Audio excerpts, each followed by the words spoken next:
So where are you right now? I'm actually at the Task Force Marine headquarters in Baghdad, and I'm actually my unit's further south from here in Wasit, Iraq.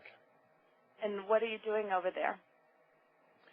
I'm a brigade commander that I have command and control responsibilities over a FOB Delta in Wasit, and part of my mission is to force protection of the FOB. It's a coalition unit, so I have a lot of different countries that are there, and it's also near the capital of Wasit. The town is Al Qut.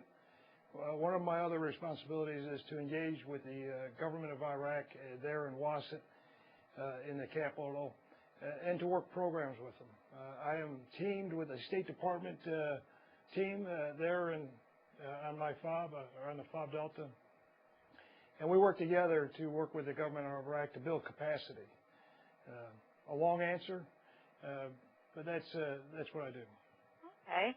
And since this is part of Operation Thank You, tell me a little bit about what it's like being away from your family and how you keep in touch with them. Well, and that's a great question. No one ever likes to be away from their family, for any amount of time. But in the Army, it's expected, as it is with the other services. It's always expected. Certainly, this is longer than most people, and a lot of soldiers here, this is their second and third trip. I think the families are strong and they adjust to it. And again, it's always hard, but we always adjust. And even when we haven't deployed, we've always had long training exercises. So deployments are not new. The time it is. But how long have you been away for? I'm on my 9th month from my family. And I understand your wife is also in the military as well, correct? She is, and she is a colonel as well, and she is in command as well. She commands a Army Basic Training Brigade at Fort Sill, where we're both stationed with our family, our 3 boys. So she's not deployed right now, is she? No, she was deployed before I was. It just worked out that, and that was about 2.5 years ago. She was deployed, and then I deployed last May. Oh, okay. So you guys haven't been deployed at the same time before, right? No, we haven't. That's correct. But there's an important question you're going to ask me, I hope. Mm-hmm. We're both colonels. Yes. And so your question is, who outranks who? Yes. that was on the list. Okay. Well, I'm beating you to the punch because it does me no good to tell everybody that I outrank her, but I do. I just like to have a matter of public record. Okay. And so how have you been keeping in touch? Like a lot of people, it's through email mostly, and occasionally we're able to get connected on our telephone. Unlike in past years, email is a great way to stay connected, and it works well.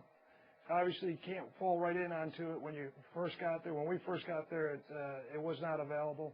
We had to put all that network in and get it working and operational. But we do now, and we now have an internet cafe, so those who are off shift can still get to a computer and send email and stay connected with their families. And the news here is all about the upcoming presidential election. What are people thinking over there about that? Not much. I mean, everybody is very involved with their mission and very focused on what they need to do at that moment and that time. And it seems as though any extra time we have, we're spending looking and planning for our next mission, whatever it may be. Something very easy as far as a movement. So there's not a lot of time spent on elections. We're all looking forward to our opportunity to vote, but we're focused on mission. Okay, so there's not too much political conversation over there? I haven't picked up much on it. There is so much that happens in the day-to-day events that consume us. And where we're at, we don't get the Sergeant Stripes often. We get mail twice a week, and so our newspapers are old. News is still news until you read it. People do get news off the internet, but again, there's so much going on and so much activity that involves our mission. For the most part, people are pretty consumed with that. Okay. And I had heard that you had met up with a Canandaigua resident while you were there before, Josh Streeter. Have you had any other contact with him?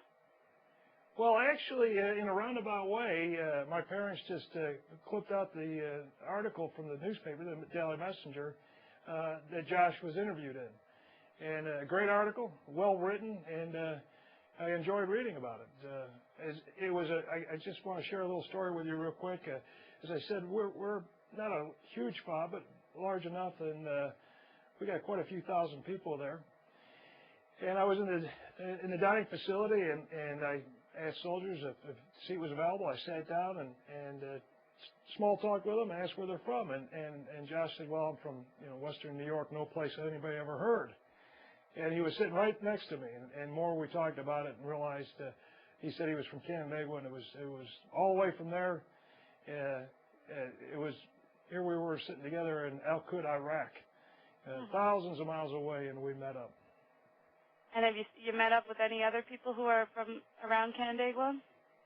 Well, I will. Yes, it was very interesting. Just 2 days ago, I was at a conference that I flew to Baghdad, and there's an MP lieutenant on a FOB not far from mine that was on the same flight with me, and we had a long layover coming back, and so we got talking. I asked where she was from, and she said, "Well, Rochester." And the more we talked, I realized that she was right from south of Rochester, and her sister teaches in Newark, and she has another sister that lives in Clifton Springs, and another sister in Manchester. So it's amazing that how many people I'm running into that are from around the area. Yeah, it's a small world. And it's Lieutenant Mason. Oh, okay. And is there anything you wanted to say to your family or your friends or the community in general? Yes, and I really appreciate the opportunity to thank them. Not my family, but to everyone. I've gotten a lot of support.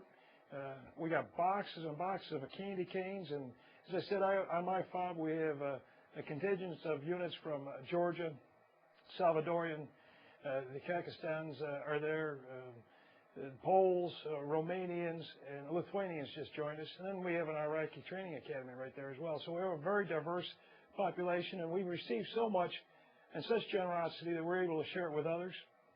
And I want to thank everybody within the Canandaigua and the community, and really overall to the United States.